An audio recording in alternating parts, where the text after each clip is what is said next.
Dear student, আমাৰ সকলোৰে মৰমৰ জুবিন গাৰ্গ আৰু আমাৰ মাজত নাই। তেখেতে উভতি নহাৰ বাটেৰে গুচি গৈছে।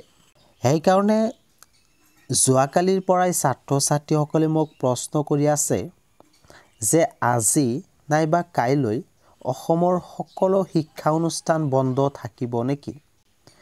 প্ৰথমতে তোমালোকক জনাব বিচাৰিছোঁ, ইতিমধ্যে অসমৰ শিক্ষামন্ত্ৰী ডক্টৰ ৰণোজ পেগুৱে সামাজিক মাধ্যমত পোষ্টৰ জৰিয়তে জনাইছে যে ষ্টেট বৰ্ডৰ যিমান হাফ ইয়াৰলি এক্সাম আছে সকলো হাফ ইয়াৰলি এক্সাম পষ্টপন কৰা হৈছে।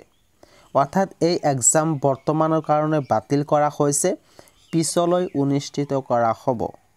কিন্তু এতিয়ালৈকে Assam state school education board নাইবা অসমৰ শিক্ষামন্ত্ৰী নাইবা মুখ্যমন্ত্ৰীৰ ফালৰ পৰা এই বিষয়ে কোনো নিৰ্দেশনা অহা নাই যে অসমৰ সকলো শিক্ষা অনুষ্ঠান বন্ধ থাকিব।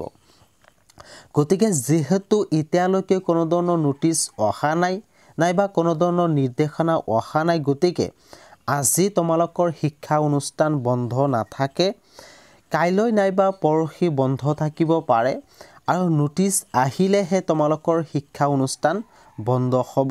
তাৰ আগত কিন্তু বন্ধ নহয়। যিহেতু এতিয়ালৈকে নোটিছ অহা নাই, গতিকে এতিয়ালৈকে কোনেও ক'ব নোৱাৰে যে তোমালোকৰ শিক্ষা অনুষ্ঠান আজি বন্ধ থাকিব। তোমালোকে যদি এডুকেশ্যন ৰিলেটেড প্ৰতিটো মুহূৰ্তৰ খবৰ পাব বিচৰা, তেতিয়াহ'লে আছাম পিচ নিউজ 3 এই চেনেলটো ছাবস্ক্ৰাইব কৰি থৈ দিবা।